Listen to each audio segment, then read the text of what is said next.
So, welcome back to the podcast, everyone. I have a really, really important guest on this morning. I have Tyler Held on this morning, and she is uh, the podcast host for The Whole Equestrian, and that's how we met. But she's so much more than that. So she's actually a psychology consultant and a professional in the field, particularly pertaining to equestrians, because she is a professional equestrian groom, though she might not be doing that anymore. She has so much value to pour into our lives. She's a rider, she's a horse person, she's a regular person out there struggling and thriving in the world. And she has so much to offer, particularly in the way of how we can work our minds and how we can advance ourselves and just be better with our psychology as we're riding. Tyler, it's so nice to have you here this morning. Yeah, thank you so much for having me on. I think you summed it up perfectly. As someone who spent a lot of time riding myself, I became really passionate in mindset and sports psychology and even grooming, right? Watching people go to Nations Cups and five stars and everything like that. I felt like there was so much of the mental side of the sport that doesn't really get addressed, right? Like we have fitness plans for our horses, we have fitness plans for ourselves. We do all this extra body work and maintenance and stuff like that, and Mhm. nobody really pays attention to what goes on between the ears. And Yep. that's kind of been my passion project over the last 5, 6, 7 years. I got my master's degree in 2019, and I was grooming at the time, working full time in the horse industry and stuff like that. So it was hard to kind of launch a practice while you were doing all of that. But I decided to get my doctorate while I was a full time 5 star groom, too. So I've worked casually with clients since 2019. And then this past December, I graduated with my doctorate in sport and performance psychology and followed that up, took my tests and licensure. So I'm a certified mental performance consultant, which is the gold standard for sports psychology across the globe. And Wow. yeah, so I last year I was getting my mentorship hours for my doctorate, and I got over 200 contact hours with clients, with a mentor sort of guiding me through the process and helping me. And he basically gave me the frameworks that I practice from now. And I always tell people, like, I'm still growing. I learn from my clients all the time, and I expand my view of sport and performance psychology, what it means and how it affects equestrians. But it's always nice to have someone that like knows the language of horses, right? Like I have a lot of people that say, oh, well, I deal with this and I talk to a psychologist, but like they have no idea what it means when I say, I'm really frustrated that I can't pick up the left lead. So I have that language and I have that background and experience, and it's been super fun to kind of play around with a whole wide variety of clients, topics. It's not just about going through setbacks, it's also performance optimization. So there's a lot to it. Yeah. Let's talk more about that. First off, I'd like to just like kind of put in there that you were the groom for Jenny Branigan, right? Yep. And Yep. anyone else of note that people would know about, like that's incredible. Congratulations on your doctorate. Like that Thank is you. such hard work, and we're just like overjoyed to hear what you have to say. Yeah, yeah. So I actually started, my first job was at East Coast Eventers will know Waradaka. It's an event that we all go to, and they have the classic 3 day every year. And I worked for her name's Steph Core. Now it was Steph Butts when I worked for her. Gretchen Butts is a very high distinguished judge. That's her mom. So that was kind of my first working student job. And then from there, I went to work for Valerie Vizcarrondo. Last name is now Pride. And she's also a registered judge for eventing. So you might see her name on your eventing tests and stuff. She judges internationally. She's been to Poland judging and everything like that. So she wasn't a 5 star rider at the time, but I worked and managed with her 5-star horse Fabian. I managed him at the 1-star level, so it's fun to kind of see him go Aw. on and do 5-star eventually. And then I moved to where I am now, Chester County, Pennsylvania, to work for Dr. Kevin Keene, vet to the stars. So he's done Kentucky himself, and he treats for Philip and Boyd, and that's kind of how I got my foot in the door with a lot of the very high level eventers. Worked very closely under Philip's long term groom, Emma Ford, while I was there, because I was kind of grooming and vet teching at the same time for Kevin. Got to have my first Nations Cup experience. My first time I groomed for a Nations Cup, I groomed for Philip Dutton because he was riding for Kevin's horse because Kevin had broke his leg. And then, yeah, I spent 2.5 years with Jenny Brannigan. I went to 2 Nations Cups with her, and I still have a really good relationship with Jenny. Like, if she calls me up and she's like, I need you at this horse show, I'll definitely be there. I call myself like a semi retired groom. And as my sports psychology and other life grows, I have less and less time for that. But I still, like, I was at Kentucky this year and, Awesome. doing some grooming and helping out. But yeah, lots of fun and So much various experience. experiences. Yeah, Yeah. in the horse world. So now, as you're going into your work as a, like, is it sport mind psychologist consultant? Is that the technical name? Yeah, I say since it's like CMPC is Certified Mental Performance Consultant. I Mental usually call myself performance. a mental performance consultant, just Right. because performance also encompasses. I can work with like theater people and art people and business Right. people. Like you're performing in so many aspects. So, what is your clientele? Like, are they mostly eventers? Are they mostly equestrians? Are they like, not non-equestrians? Yeah, so Civilians? I have like 80, I would say 80% of my clientele is equestrians because that's what I am passionate about. That's kind of what I was focusing on. That's why I got into it. I also practice Brazilian Jiu-Jitsu, so I have a couple Brazilian Jiu-Jitsu athletes that I work with. I try not to do too many of those because I feel like I'm not a very distinguished competitor in Jiu-Jitsu. Like I'm still a purple belt and like black belt is the gold standard, so it would be a little bit like, I haven't gone to the highest level. I don't know. I work with jujitsu athletes and then I get a couple random. Like I have a downhill skier, I have a basketball player, I have a golfer, just like, random sports, but my connections are in the horse world. So, of that, I would say a large majority of my equestrians are eventers just because I think there's a lot of mental stuff of balancing all three phases and everything like that. But I Yeah. do have a few straight dressage riders. I do have a few hunter jumpers. Um, it was funny. I went to a hunter show with one of my clients, like physically there, and I was like, I didn't know they did hunters for adults. Like I don't, I always think of like Hunter, me, and the kid and stuff like that, and there was just like this giant like group of adults doing hunters and stuff like that, and I was like, Yeah. this is a huge experience for me in a whole different world. So it's actually quite fun, and I do most of my practice on Zoom. So I do have clients all over the country. So I'm getting to know like different areas. I'm so used to area two eventing where we have so much access to knowledge and information that the way that I have to approach sports psychology with someone in Wisconsin versus someone in Pennsylvania is actually quite different. Okay, so can you walk us through like a consult? Because I kind of feel like listeners might not know if I I was so lucky.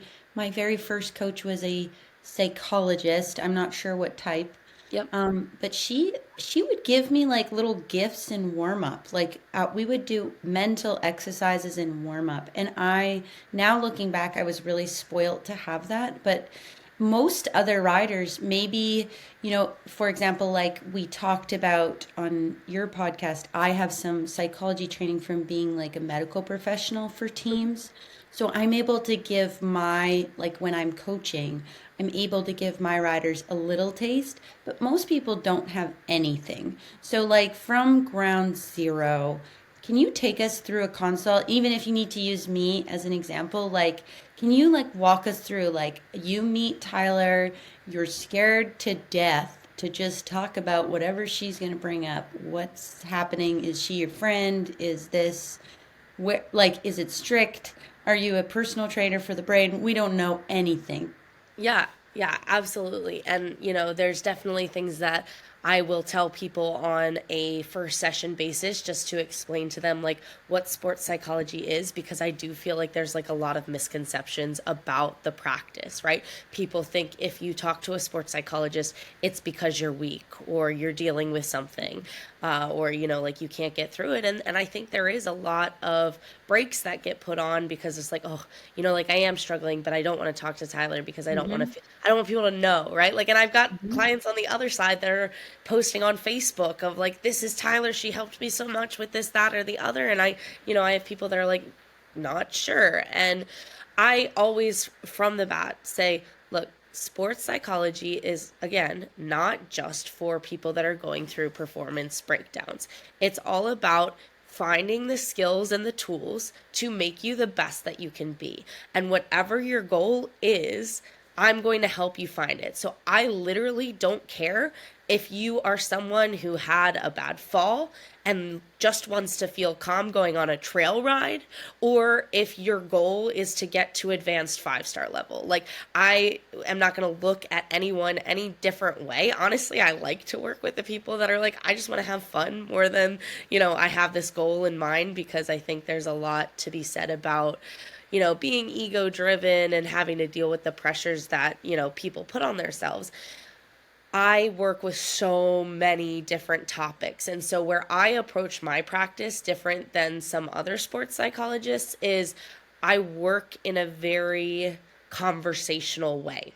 I want you to tell me what your experience is, where you came from, what kind of relationship you have with your trainer, how long have you been riding, what do you think your strengths are, what do you think your weaknesses are, do you already set goals for yourself? Because sport and performance psychology falls under a large umbrella of psychological skills training, right? Like, we're training our brain to be better, just like you train your body to be better in the gym. And psychological skills training encompasses a lot of things: self talk, goal setting, mental imagery, arousal regulation, and all of these topics I hit on in my practice. But Okay. Oh, I that's don't a lot already. I know it's so much, but I don't just want to say like, here's week one, like we're definitely going to set goals together. If you've come to me and you're like, I already set performance and process goals for myself, I set an intention, I journal after every Right. ride, Good like point. that's not going to be session one for you. And so Right. I have all of that in my toolbox, but I also want to say like, hey, let's have a conversation to figure out what our solution is going to be, right? What are Right. we working towards together? Are we having conversations so that you can feel more comfortable about yourself and your performance? Are you looking to move up a level? Are you, coming back from a fall and fear, like dealing with a lot of fear and anxiety? And so, because there's so many topics, and because I really believe that sports psychology is a soft science, and what I mean by that, physics is a hard science, right? I take Right. this and I get a reaction. For Yep. sports psychology, I have my theories, I have my concepts, I have my ideas about things that might help, but Right. you have your own set of experiences, problems, and view of Yes. the world that is going to affect how the things that I say are going to change you. And so we're exploring things together instead of me saying, oh, this is going to fix your problem, if that makes Right. sense. Yeah. I mean, I know this might sound maybe unconventional, but could we do like a little practice of that, like 1 to 5 minutes, where we kind of go back and forth, just to give a little example? Because I actually know, I don't know what percentage, but I really like, I always think of the listeners and the questions that come at me after we do these podcasts. There's like, well, what about, like, I still don't get it. I want more information, that kind of thing. And so I think an example might be good. Is that something like Yeah. you'd be willing to do, or is that like totally a No, weird idea? 100%. I think that's great. And I think I kind of gave you the spiel that I would give at the beginning of the session. And so at that point, I would say, okay, Davina, like, why don't you tell me a little bit about yourself, about your background, and then kind of go into some goals that you're working on or things that you're struggling with. It can be one or the other. Okay. So my reply would be, okay, I've been riding all my life. Mhm. Um, I grew up riding like ex racehorses with my mom. Then I'll just fast forward and make it a fast version. Yep. I started eventing, and then I started, being unsatisfied. And so I moved across the country to train with Jessica Phoenix. And now I have a really, really good horse.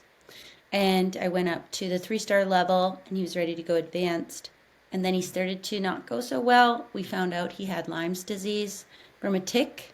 Luckily, we caught it really early. He got treated and he got his muscle back, and he's starting to go up the levels. He's back at prelim level now. And I'm looking towards a 3-star in 2 months Okay. and back up to advanced as we go into the Florida season. Um, yeah, and I Very run like a little training program. Uh, I've done some sales horses. I do online training uh, riders, like I'll consult like this with riders, and that's Yep. kind of what I do with my day and my job. Very cool. Very cool. So, how do you feel like that time off of being able to compete because of the Lyme disease, how has that affected you either mentally or technically just kind of getting back in the saddle? I think it squished my confidence about 70%. Yep. I was able to ride my wonderful mare, Canadian Maple, who actually just goes training level. And I did find, like we talk about, oh, like Sinead talks about this all the time. You can have just as much joy riding entry as like the upper levels or 5-star. And I really experienced that. I was so like grateful, and I was just like praying.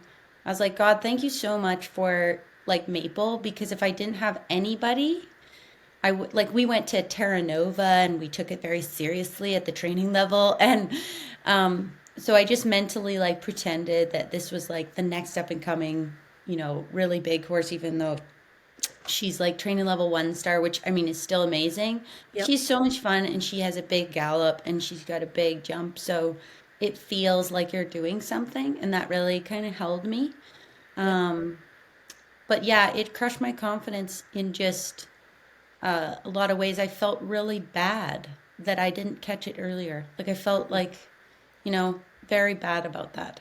But in the end, he was fine. So, Yeah, I think it's like, something that I feel really passionate about because it is so dynamic that we have these horses to consider as well in our own mindset, and letting our goals kind of get mixed up in their goals and what's going on with them happens a lot. And I think a lot of riders get caught up on, oh, I need to ride better for the horse. And I think that can be a really good source of motivation. And it can also be a really bad source of motivation because I'm sure you were doing all the right things and, you caught it, you're treating him and stuff like that. But it's hard, right? On that confidence piece. And I guess I would follow that up with, what do you think confidence means to you? Because I feel like everyone has a different definition of confidence.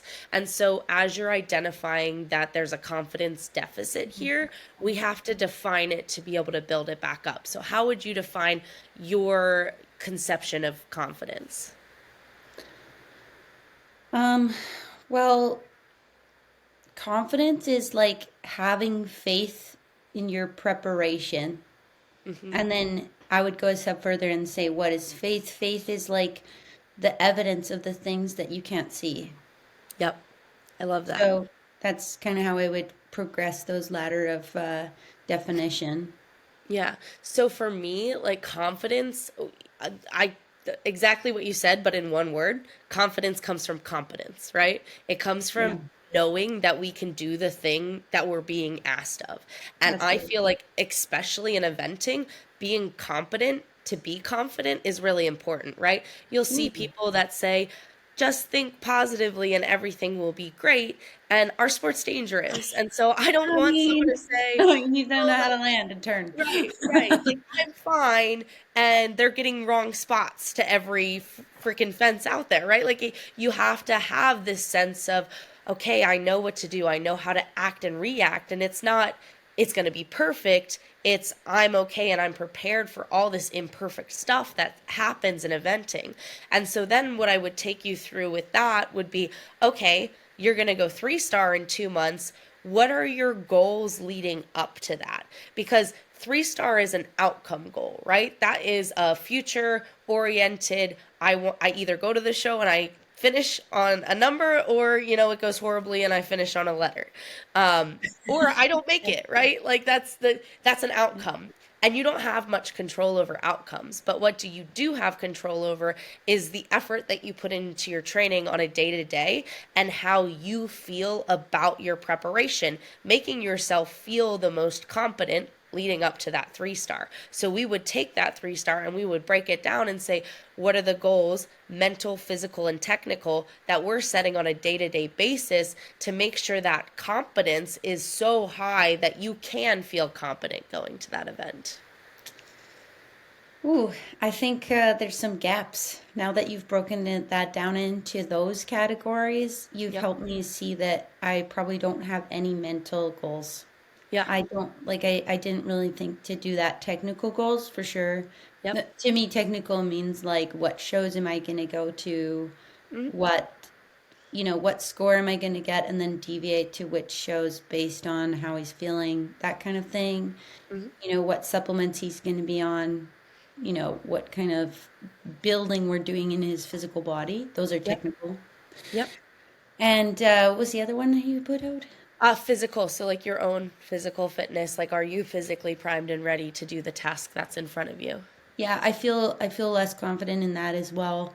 Mm-hmm. Um, I'm normally a person, if you know me in person, you'll be upset I said that because normally I represent a lot of fitness. But when you're comparing yourself to yourself, right now I don't feel very fit. Yep. So I work out, a weight train every day, but I've been not walking every day. Normally I do both. Yep. And I found myself not walking for no reason. Yeah. Like it was just like something that took away. So I guess a physical goal that you've kind of helped me remind to get back into is that I need to be doing both those things. And like it's that competence thing. Even if I'm not getting maybe a technical, I mean, of course you're going to get a result from those things, but even Yep. if you're not looking for like 10 pounds down or a certain weight to lift, but if you're just doing it every day, there's something in the back of your head, or at least the back of my head, that's like, I've literally done 2 workouts a day every day leading up to this. There's no way that my physical body is the restriction here. Yeah. Yeah, exactly. We have Exactly. eliminated it. And it's those little things, right? Because if I say I want to go to this 3 star and I want to do well, right? Even if I say, so outcome is to just finish the 3 star. Performance goal would be I want to get a sub 30 dressage score and I want to go double clear both jumping, right? Obviously everyone always wants to get a good dressage score, go double clear. But what does it take to get there, right? And to me, it takes being really mentally sharp, feeling really confident in yourself. So setting some mental goals that say, you know what? I need to practice imagery 3 times a week leading up to this, or I need Okay. to make sure that my self talk is on track. And then physically, I should add my walks back in because I know how good walks make me feel. And just having that sort of reinforcement that says, you've done this, you've put in the work, you are fit enough, it changes our inner dialogue, it changes our attention, it changes our focus. And then technical, yeah, it's going to the shows and stuff like that, but it's also riding a really balanced canter. What are the when you do knock rails? Is it in combinations? Is it over like big uh verticals? Like, what technically on cross country are you lacking? Have you practiced the turning, Yeah. twisting, corner to corner thing that they're going to put up at a 3 star? Do you know how to do the little pieces? And so that way, when I get to my 3 star, even if I have a go from an outcome standpoint that's not as good as I wanted it to, I'm able to break it down and say, okay, Right. realistically, I needed to work on this technical thing more, and now I have a set point for the next 3 star that I want Yeah. to do. Or before I can move up to advanced, I need to do X, Y, and Z. Because so Oh, many people just put their eggs into the basket of, I want to do really well at this show. What does that mean? How do Yep. you do well? What are the actions? And even from a mindset perspective, we think of like focus and stuff like that.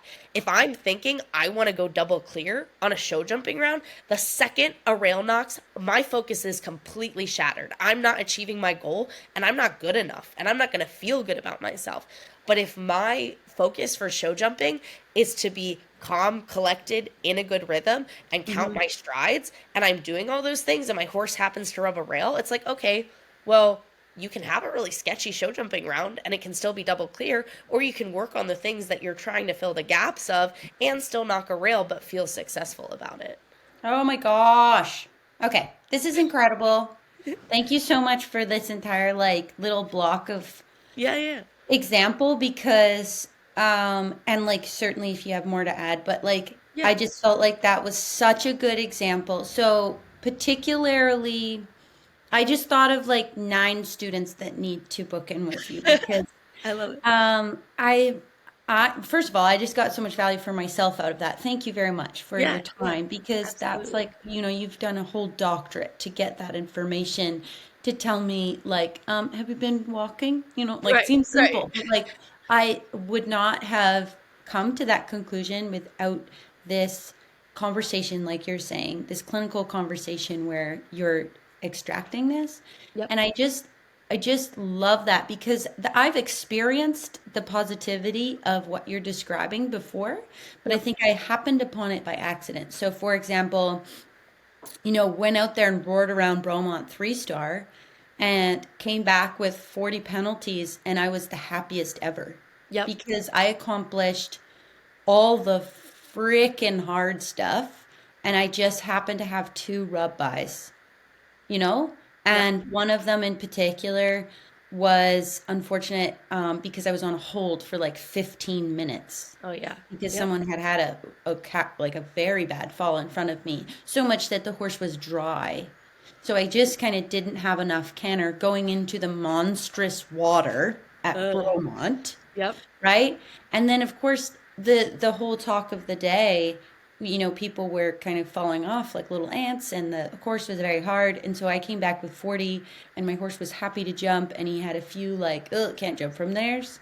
He came, roaring with confidence, and then he ended up actually like 1.6 penalties away from beating all the warm bloods at his next 3 star.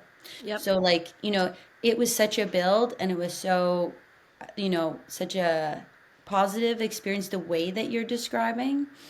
And then other things like, yeah, like even when he, nearly won that 3 star, it was the same. Like I wasn't thinking of a clear round for show jumping. I was thinking of my parallel lines the Yep. entire time. And he came out of there, and, people then you kind of come out of your zone, and people are like, wow, he's such a good jumper. Holy crap. And I'm like, is he? Like, because I was just thinking parallel lines, right? And so that kind of this whole conversation reminded me of, oh, I've experienced that, and I wanted to share that with the audience, that that's what it looks like on the other side of what you're describing. Yep. And you get so much more success with that. And then you walk away being like, hey, I've accomplished that goal. Oh, I came up to a new uh, problem or thing I need to work on, but it doesn't relate to the fact that I was already successful because you're going a step ahead. Right. So the science behind that and the research behind that, we call it having a task orientation versus having an ego orientation.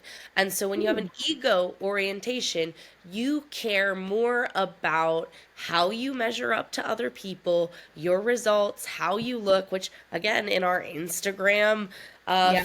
friendly day, it's like, okay, I want to look good on Instagram. I want people to see what I'm doing. I want to post the ribbon and stuff like that. Versus having a task orientation says, I'm really invested in the process. I really care about how I'm building up my skills and how today's run is going to set me up for success in the future. And so Hmm. if you approach a failure on the outcome based standpoint through a ego orientation, you are going to be upset, right? You are going to be unhappy because it doesn't look good. It's a mistake. It's the end of the world. Oh my gosh, what do people think about me now? But if you approach a mistake from an a task orientation, you are like, oh my gosh, what can I learn?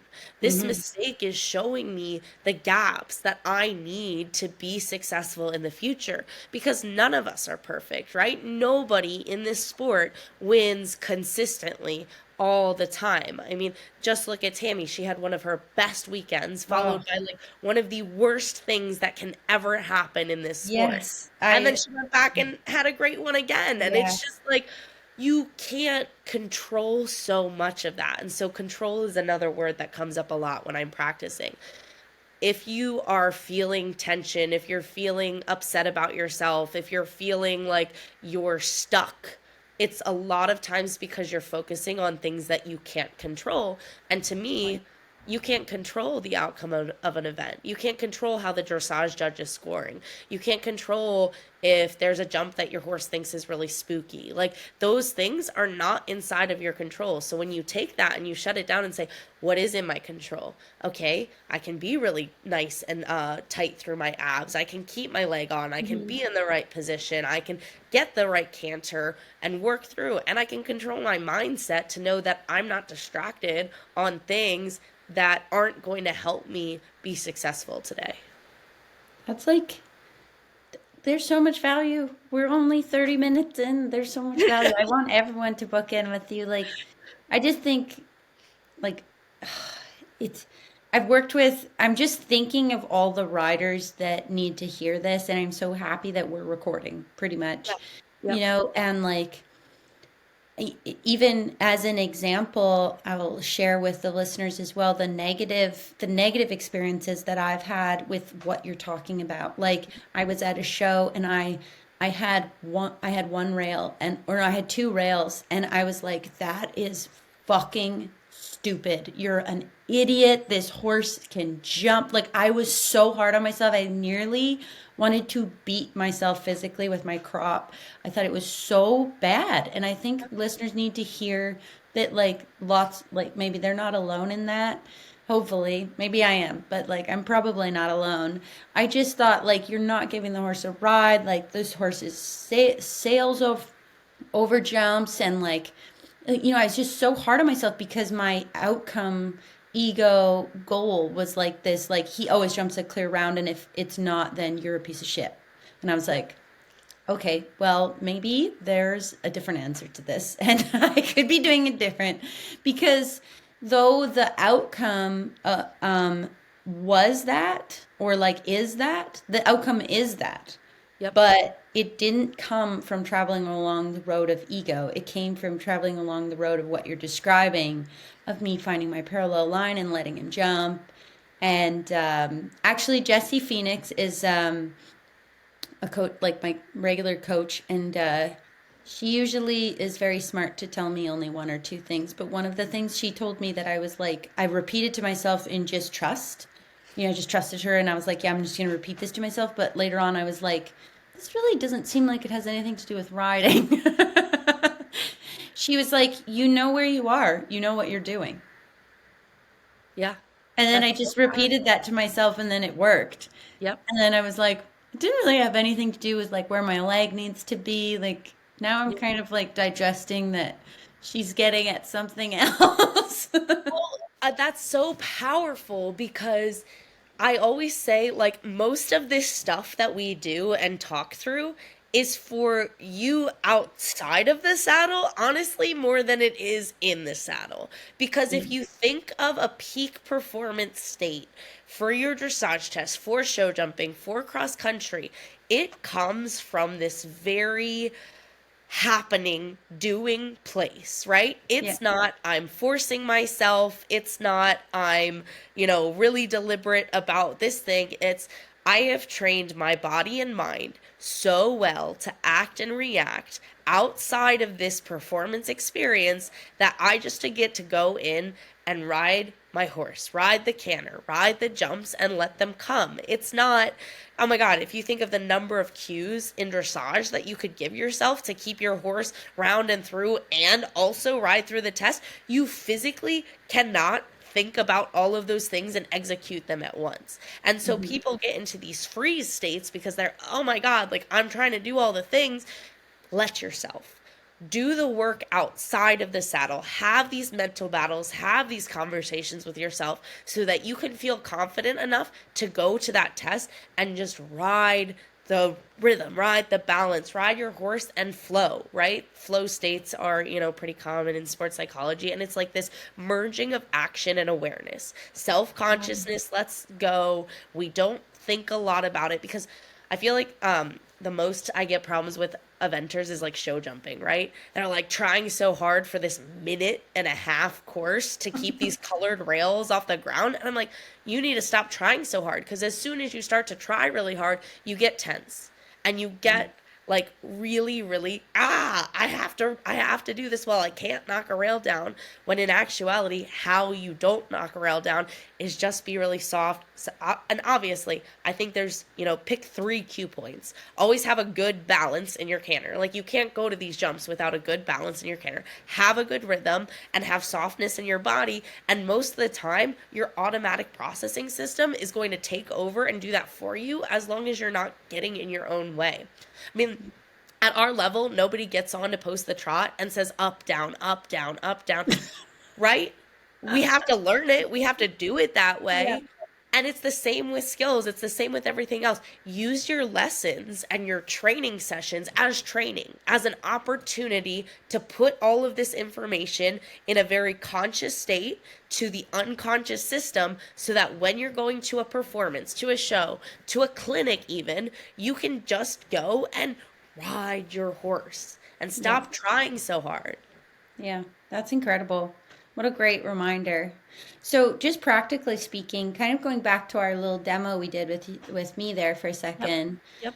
um, could you transpose that and just give us a general, say, like, I don't know, 3 to 5 things that people could do today to improve whatever they're working on?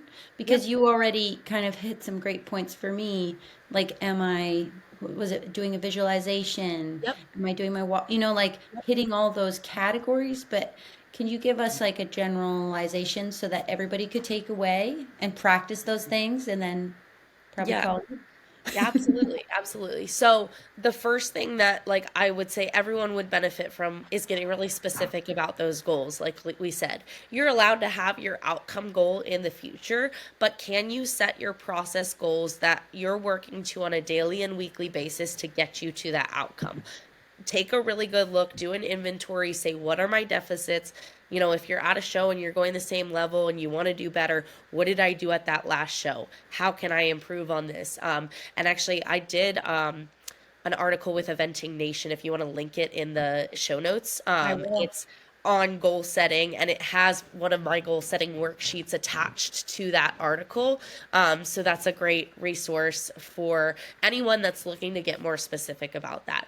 But 100% goals are the first thing that I have people do because they help focus us beforehand, right? It gives me my intent. It helps me bring my brain back to that place while I'm in the saddle. Am I working towards my goals in performance enhancing ways right now in the moment? And then it helps me reflect. Am I getting better in the things that I feel like I need to do to go and be successful at my next event, at my next performance, even if it's your next lesson? I have some people that get really anxious about riding in front of a trainer. That plays in there too. So I would say first goal setting. And then the next thing would be to create a pre performance routine for yourself before you're getting in the saddle every time, to make sure your head is in the right space, right? We are equestrians. We are busy. If you're not Mhm. a full time equestrian, you probably have a full time job to pay for your horse, and you are running around at the speed of light to get things done. If Yeah. you go from I woke up to go to the gym, to go to my job, and now I'm at the barn and all this stuff has gone on in my day, it's really hard to not take that stuff from your day and bring it into the saddle. Or I'm at a horse show and I'm nervous for the horse show. I need to make sure I'm focused, calm, ready, relaxed. So visualization, I think, is a great skill for everyone to have. Again, something that needs to be developed. So picturing what that good show jumping round feels like, picturing what that canter transition, how you prompt for it, they've done a lot of studies on visualization, and they basically do like fMRI on the brain, and your brain can't tell the difference between a very vivid mental image and actually doing the thing. So when you create this really vivid mental image, you're getting reps of this skill in that you might not be able to, right? If you have one horse that you Right. get to ride for 60 minutes a day, you can only jump it twice a week, right? You don't want to hurt your horse. You can't jump its legs off. What are you struggling with in show jumping? What are you working to get better with in show jumping? Can you create a really powerful visual for this is how I do it? And so when I talk about visualization too, I kind of have two categories of thought. If you're a very, very nervous rider, I would stick with positive visualization, right? Think about all the things you do great, think about it going really well. If you've got a little bit more of a skin for, the realistic side that things might not go perfectly, being able to visualize the mistakes that you typically make and how you correct and overcome them is really, Ooh. really effective for dealing with some of that uncertainty, right? Because our brains hate uncertainty. So if I can say, what if I miss? Okay, but if I miss, this is how I act and react and fix it on the next stride. You're not only practicing the skill, but you're also telling your brain, it's okay if we miss because this is what you're going to do. That's fucking incredible. Yeah. I've never ever thought of that, and I've never heard anyone talk about that. That is mind blowing to me. That because I've definitely thought about that, but didn't know what to do with it. I'm like, well, what if this happens? Well, I would do this and this. Well, let's just run away from that thought Yep. because it's not positive. Yep. But to get that permission to be like, no, I'm not going to run away from it. I'm going to actually visualize if this does happen. If we slide down this hill because it's wet Yep. after we jump the A, this is exactly how I'm going to kick the shit out of the thoracic sling and help this horse rectify itself for the B. Like it can be something that's not your fault, you Yeah. know? Right. And exactly, like we have to be aware that things are not going to go perfectly in this sport. And so actually, to sort of be an exercise that I do with riders that have a lot of fear and have a lot of what ifs, I make them answer that. Instead of doing goal setting with that athlete, I do something that's called fear setting. And I make them outline and say my biggest fears. And some people might think, oh my gosh, that's really morbid, Tyler. Someone came to you and said, I'm afraid I'm going to die. And you make them sit and think through that. But it is a reality. It is a Hmm. possibility in this sport. As, professional equestrians, we all know people who have been affected by tragic falls. Like Hmm. that is like it's just not going to go away. Just like the chances of getting in a car accident aren't zero when you get in a car. So it's okay to feel afraid, but if you suppress that, if you say I'm afraid I shouldn't be, like no, I think there's a healthy amount of fear that you have to have for eventing to put yourself in the right mental state. And if you can say, okay, I'm afraid I might die, but here's how I prevent it. Thinking about death is not a successful, motivator when you're in the saddle cantering up to a solid fence. You know Yeah. what is? Going back to having a good canter, having a good balance, having your body in the right position, making sure your horse is sound. You gotta make a list of all the things that make you feel safe so that you can be aware of the dangers and refocus onto this is how I stay safe, this is how I prevent, and this is how I react so that I don't have to be consumed by this fear. This is incredible. This is really good. That's so good too, because I think even just strictly writing a list, I mean, you just said it in one sentence, but I'd like to highlight it is Yep. writing a list of what makes you feel safe. Yep. Writing a list, what makes you feel confident. Writing a Yep. list, what makes you feel happy. Yep. That is something I'm going to go and do like today Yep. because that is so comprehensive, Like I can write a list what makes me feel safe when, oh, hello, kitty. And um, what makes me feel safe, like your horse's body, the exact feeling, if you could describe that when they're feeling so able, Yep. when you're feeling able in your body and when you hit a good distance and you're just like, that's the one, and you have this great canter. That's usually kind of what makes us feel incredible. Yep. And just being able to write those things down gives you something to think about going forward. Exactly, exactly. And I'll take riders that head to toe.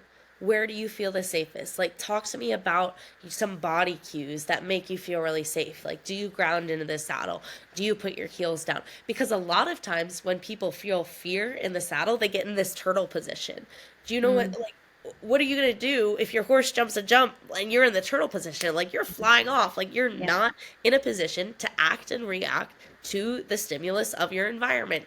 And so you have to kind of retrain your brain and says, yes, I understand that you're afraid and this is sort of your reaction, but the better reaction is to open up those shoulders, to sink through the seat, to connect with the horse, to make sure that we have our brakes. Like, all of that stuff really changes the way that we perceive threats are in our environment, because that's literally what we're designed to do, right? We are not very fully evolved from the cavemen that were Mhm. just looking for threats in the environment. And our number one Yeah. need is for survival. So when you put yourself in this situation that has inherent dangers to it, your brain is going to look for survival mechanisms, especially if you've had a bad fall, especially if you've had an experience on a horse where you're like, wow, I've done that and something negative occurred. Your brain says maybe we shouldn't do that anymore, and you have to work it back up into saying no, it's okay, you can, we can Right. do it because. And if I have someone that's really struggling with anxiety, like literally right off the bat, can you go write three good things after every single ride down on a piece of paper? Keep a Mm, journal in your tack trunk, keep a note on your phone. Look for those three good things, because our brains are hardwired to look for patterns. And if you go into a lesson saying, I suck, this sucks, and I'm never getting better, you will find every reason for yourself to be right. But if you right. go in and you say, I'm working on these things, this is getting better, I'm really enjoying myself, one thing that I can progress on is this, all of a sudden it's not this be all end all, I hate myself, I'm not good, I can't believe I'm knocking these freaking colored rails down, like, what the heck? You know, no, don't do that. And I literally, like, when I was grooming for Jenny, we'd be at these big 4-star, 5-star competitions, and people would come out of the ring after knocking a rail or two, and they'd be crying and stuff like that. And I would always look Jenny in the eye and I said, we don't cry over colored rails. Like, we just don't. There's too much stuff in this sport to actually break your heart that you cannot cry over colored rails. Wow, what a perspective shift. That's so good. Yeah. So, just to summarize so far, we have being specific with your process goals, Yep. not like outcome goals, Yep. visualization, and Yep. then you just hit on like journaling Yep. after each ride. Yep. Anything else you want to add there? Is that really the Gosh, starting I points mean, for I could talk people? for 6 more hours. There's millions of things, but I think that's a really good starting point, right? That's a Okay. really good sort of, okay, can we get really specific about these things? Can we start thinking about things in a different way? And, that's where there are tons of resources on sports psychology. I'm one of many, right? And so if this sparked an interest in you, if you start that, if you're like, okay, this is a roadblock, can I think about something else? I really feel like it is helpful to have a mental performance coach on your side, because, I have clients that work with me every week. I have clients that touch in every 3 months and are just like, hey, Tyler, I need to bounce this idea off of you. It's not, a one size fits all prescription, but I do believe that everyone can benefit by having that individualized attention that says, okay, but how does this work for me? Maybe I don't want to set a goal right now. Maybe I don't care how I'm doing from the future, but like, I'm still scared and I want to overcome that and I want to deal with that. We can work through that together. And like I said, the rider that wants to feel comfortable going on a trail ride is going to use the same skills as the rider that says, I just, had a stop at my last show and I'm supposed to go to a 5-star next week. Like, those are topics that use the same skills, but are addressed in different ways. And then you get into, okay, but I had a trainer when I was 10 tell me that I wasn't good enough, and I still think about that some days. And so there's layers of individualization that comes with the practice. But for a good starting point, look into that visualization, look into, setting the proper goals. Look into keeping a journal for yourself. And then breathing exercises are great too. I think everyone should have breathing exercises in Yes. their back pocket. My favorite is square breathing. So it's just literally breathing through a square. Inhale for the count of four, hold for the count of four, exhale for the count of four, and then hold for the count of four. So you inhale, exhale with a hold in between of both of those, and that's the one that's been proven to calm our sympathetic nervous system down, which is that fight or flight response that a lot of us are kind of dealing with on the day to day basis in the saddle. Oh my gosh, Tyler, you've given us so much, and it's been like insanely valuable to have you. I Yep. am so excited. I'm going to like edit this at speed so that we can get it out to people because I actually just like want people to book in with you this week and then, Yes. that kind of thing. Thank you so much for your time. And we always end the show with asking a question. And Okay. so I'd like to ask you our kind of noted question. What is it that makes you an outstanding equestrian? Oh, what is it that makes me an outstanding equestrian? Um, I would say that it has been my work ethic above all else. I I think when I was a young rider, I got into sports psychology because I was failing, right? I worked with a sports psychologist because I just had outcome goals. A lot of the stuff that we talk through today is a personal experience for me. And I Mm, fell off when I was trying to do a training 3 day, and I fixated on that a lot. And my ability to fail forward into the next adventure and still keep horses a part of my life, I feel like that has made me an outstanding equestrian because the Tyler that I was at 19 years old, doing a training 3 day, falling off and failing, didn't think that this life that I'm living right now, turning 29 at the end of the month, would be a successful or outstanding equestrian, right? I don't own a horse. I don't compete. I don't do all of the things that I felt like were success. yep. And I feel more successful now than I did when I finished a training 3 day, when I got the blue ribbon awards and stuff like that.